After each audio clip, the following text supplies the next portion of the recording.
Kindred UMC live show features adults discussing adult topics, occasionally with adult language. It may not be suitable for young viewers. Please use discretion before watching.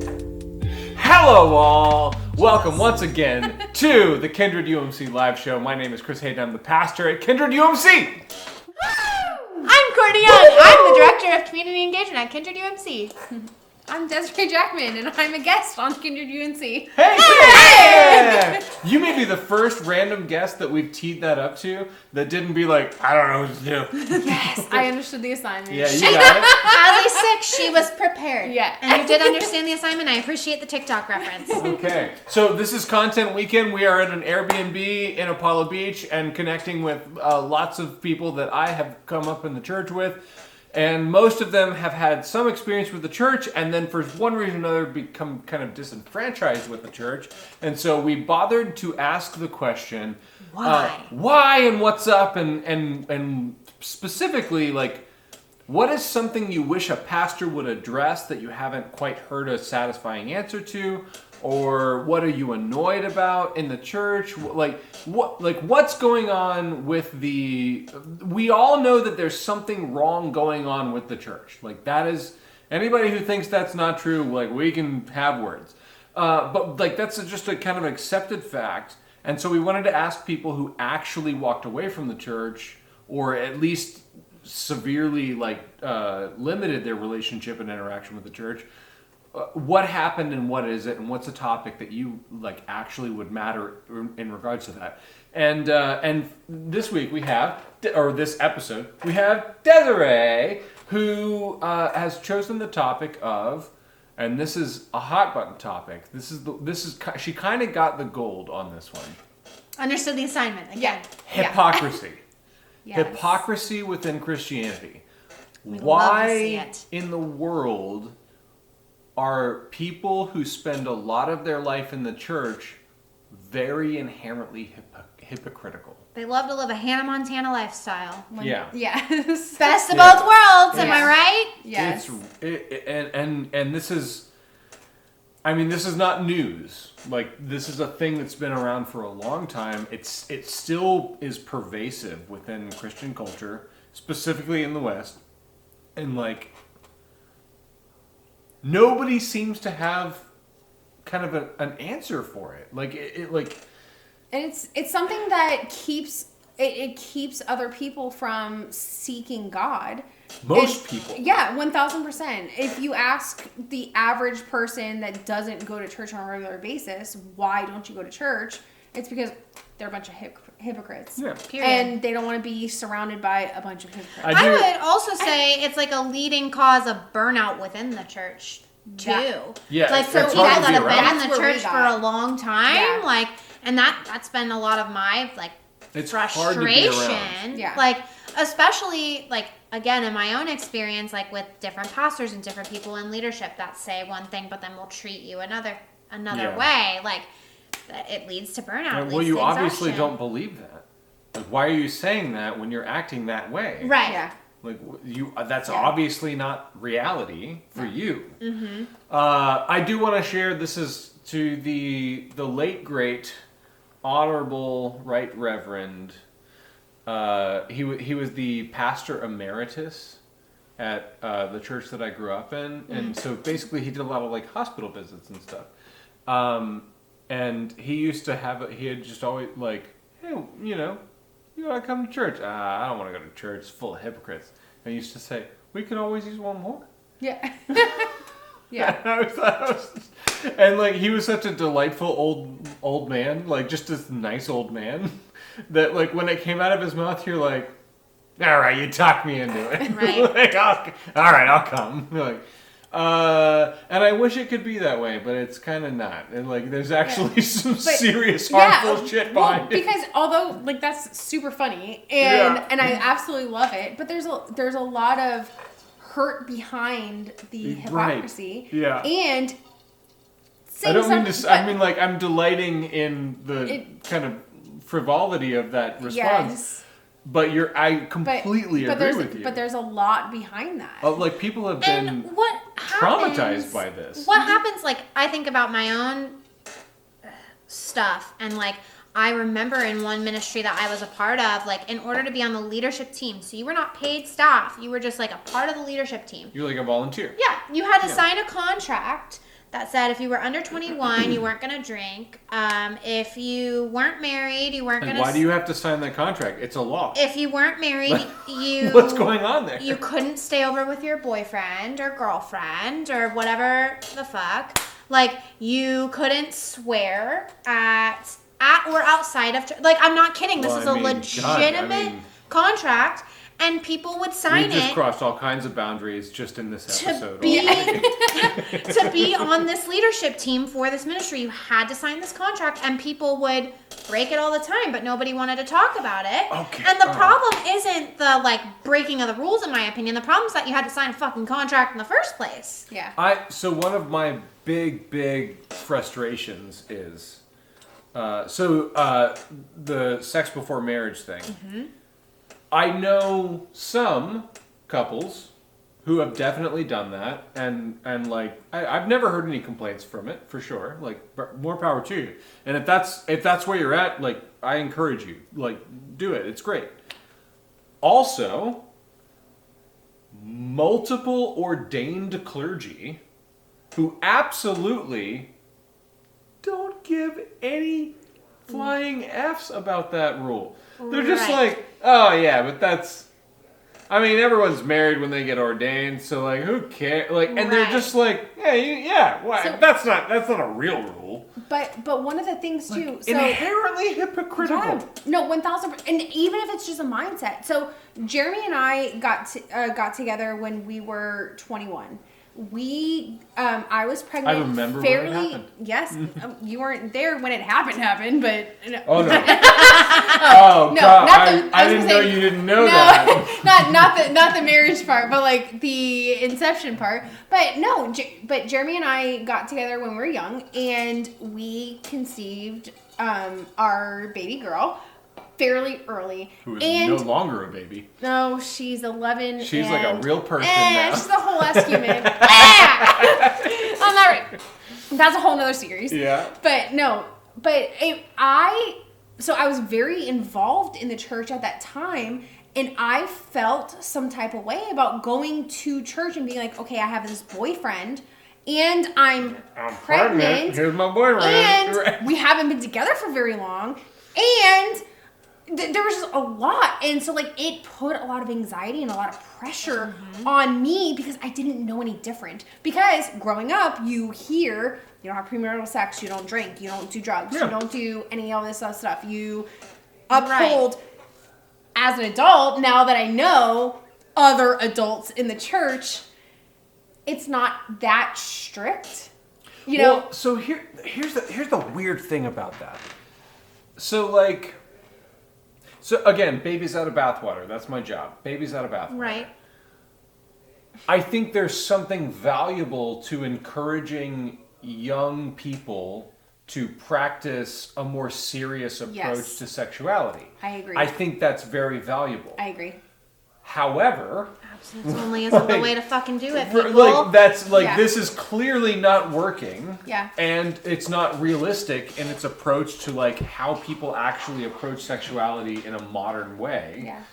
It doesn't take into account the things of like, I don't know, we don't sell our daughters to old men. Like it's. I haven't done that once. Right. You know, like I've never even been tempted to do that. Right. Like, But also, so like in our case too, so yes, it was an unconventional start to our relationship, but we now have 2 children. We've been married for 10 years. We have a great relationship. We have experienced like the blessings of God in many different ways, and we have navigated through marriage and childbearing and everything together as young adults. It's a real shame none of that counts because it happened out of wedlock. You know, and initially it took me a long time to feel like, you know what, I feel like God is still okay. Like I feel like my relationship with God is still okay. Well, the most primary doctrine, the absolute starting place. Yeah. And anyone who disagrees with me, like, come at me. the absolute starting place of all Christian faith, absolute, and I mean, like, and I don't use that term lightly. Like, I very rarely say the word absolute. The absolute starting place of Christianity is grace. Mm-hmm. It is an undefilable, like, completely irrevocable love that God has for God's people. And I don't mean God's people in the sense of, like, oh, there's some people who are God's people. Right. No, I mean, like, all people are God's people.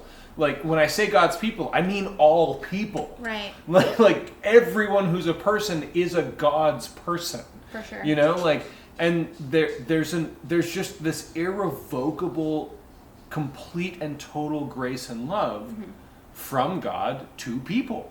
Like, you and anyone who will say that that's not the starting place, I will be like, I don't think you and I can get along. That just doesn't make any sense Fair to enough. me. You know, like what are we talking about if that's not the starting place? Right. You know, and for some reason, to get back to the hypocrisy topic, like, for some reason, there's a word of that, but not a practice of that, and that's a real problem. So okay. We've gotten halfway in before. We're halfway. I want to read. I picked out a scripture for you. Yay! Okay, so this is from Matthew chapter 5, and we're gonna. It's a long chapter, but we're gonna read verses 43 through 48. Okay, and this is Sermon on the Mount. So this is like, of all the sermons that have ever been preached, like, this is the one you want to read. This is the one you want, okay? Jesus is saying to a crowd of people, you've heard that it was said, you shall love your neighbor and hate your enemy. Which is a reference to the old, kind of Jewish Old Testament law. You shall love your neighbor and hate your enemy. But I say to you, love your enemies and pray for those who persecute you, so that you may be children of your Father in heaven. For he makes the sun rise on the evil and the good, and sends rain on righteous and unrighteous. For if you love those who love you, what reward do you have? Do not even the tax collectors do the same? Like, anyone can love people who love them. And if you greet only your brothers and sisters, what more are you doing than others? Do not even the Gentiles do the same? Everyone loves the people they love. Yeah. So be perfect, therefore, as your heavenly Father is perfect. So the thing I want to say about hypocrisy in the church is, we're all hypocrites. It's really effing hard to do this thing. Like, the call to love who you hate. Like, how do you even begin to do that? How do you even begin to do that? So I went into talking about, like, being, like, pregnant out of wedlock and all of that. I did not feel any sort of disconnect from the church other than my own insecurities and, like, my own predisposed Nothing external. train of thought. Exactly. Nothing external. However, I have 1000% been, my character has been defamated because of someone high up in the church who had made accusations or whatever. I know what you're talking about. Yeah. Fight them for you. Just saying. So even though everything was completely false, you know, there have been things said, and in front of everyone, this person was a beacon of light and led worship and continues to lead worship and continues to lead small groups with youth and continues to be an intricate part in youth ministry, which in my opinion should be cease and desist immediately. Mm-hmm. And she's doing way more harm than good. However, I have been the victim of that. So I have seen firsthand how there are people also, in the church. there's a little like very serious legal accusations. Yes. Yeah. That are completely unfounded. Yes. Like Yeah. like it's not like, oh, that bitch said I had brown hair when I had blonde. Like it's not. It's like, no, this was pretty serious stuff. Yeah. Yeah. To where let me reiterate, completely unfounded. Yeah. Like yes, 1000%. There were elders in the church who confirmed that like this is preposterous, and there was absolutely nothing that came about of anything. It's literally was accusations to better her chances of moving up in the church. You know, it was a literal political maneuver. Yes, in the worst possible way. Okay, but also unnecessary. Yeah, because I was not gunning for. No, I was not in a position she wanted competition. I'm gonna take out the competition. No, I don't care. Can I jump in and like, please? I don't want to like take your story and be like, yes, that's my story. That's not what I'm trying to do. But for me, like I use the word identify a lot. Yeah, I identify. You were one of the first people that I truly like feel connected to in my own bullshit within the church, because I was emotionally abused by a pastor within the church, and like that's hard to talk about, and it sucks, and it's nowhere near the same thing, but I identify with the pain and the frustration. Similar pattern. Yeah. I identify with the pain and frustration of, what do you want? I don't have anything that you fucking want. Like, and yet you're still in power. And if I were to come out and like even saying that without saying this person's name, I know that there's a risk of people watching this and like saying I'm the crazy one, and also oh, you're exacerbating the story, and it's sad, because it's like, what do I have to gain from that, you know? And it's like hard. How do you believe in anything at all when you're constantly... That's very interesting. So there's something about the goal that you're talking about. Like, in what you're saying, literally your only goal in saying it out loud is to simply acknowledge it and grieve it and move on from it. And yet, in situations like that, I have perceived from the other side that the perceived goal is some kind of a power move. Gain, and it's not. And it's like, I don't care. I have no interest in going back. I don't want to be part of it. Yeah. I just want to be able to tell my story and feel those feelings and feel that grief. And also validate other people who have gone through similar situations. Right. Well, I think that might be where the fear of the other side comes from. Is if you say it out loud and other people start to identify with it, there's some Me Tooing going on. The only thing that we can control is how we feel and what we produce. We cannot control how other people perceive that, and we cannot control how they react to that. Mm-hmm. So I think I'm grateful that you have shared that, and I'm grateful for the opportunity to share my side. Yeah, I mean, also. I feel the same way. I don't feel disconnected from God. I feel in this moment disconnected from the church, which 100%. Which is hard to deal with, because the church community and the church in itself is.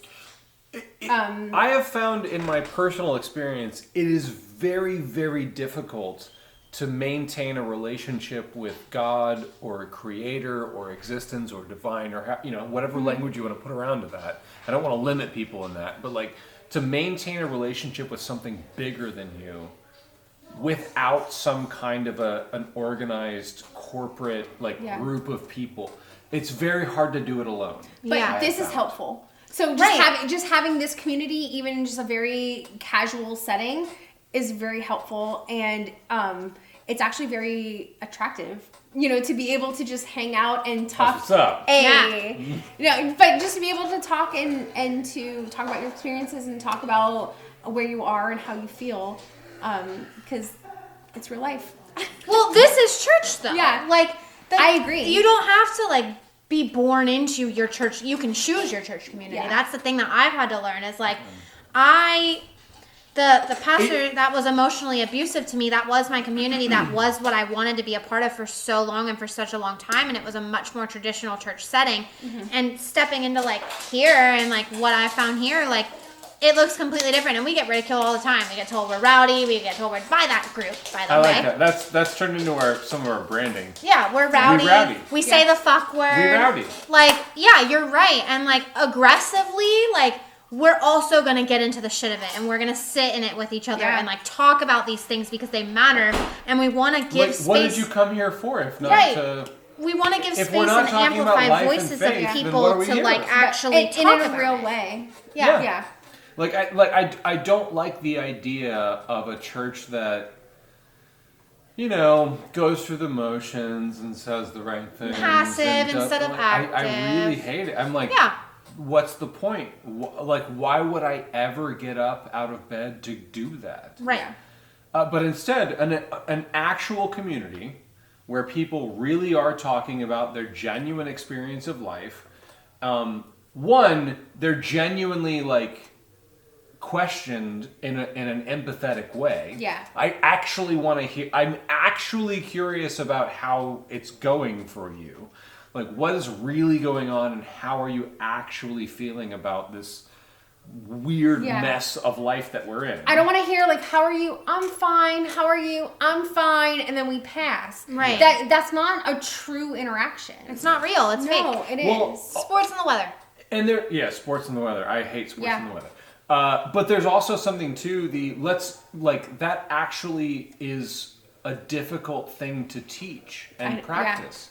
And like, that's what the church is supposed to be. Yeah. The church is supposed to be the place that teaches that and actually facilitates that kind of practice. And to be the people that be like, no. Right. How are you? Right. Like, stop. Let's take 3 minutes. Let's catch up for 2 seconds. And can hang in that conversation where somebody can be like, and well, I had eye. a miscarriage. Yeah. And you're like, oh my, and instead of being like, ooh. Right. No. Ugh. Yeah. Instead, you can be like, oh my Yo. God, I'm so, like, tell me about, how are you Yes. feeling? What's going on? That sounds terrible. That is what church is supposed to be. It's and supposed to that's be. and that's what the relationships are supposed to be within the church community. 100%. I agree. Completely. Yes. All right, we're out of time. So, may the Lord bless you and keep you. May the Lord make his face to shine upon you and be gracious unto you. May the Lord lift up his countenance upon you and give you peace. Amen. Good night, everybody. Good night. Beautiful.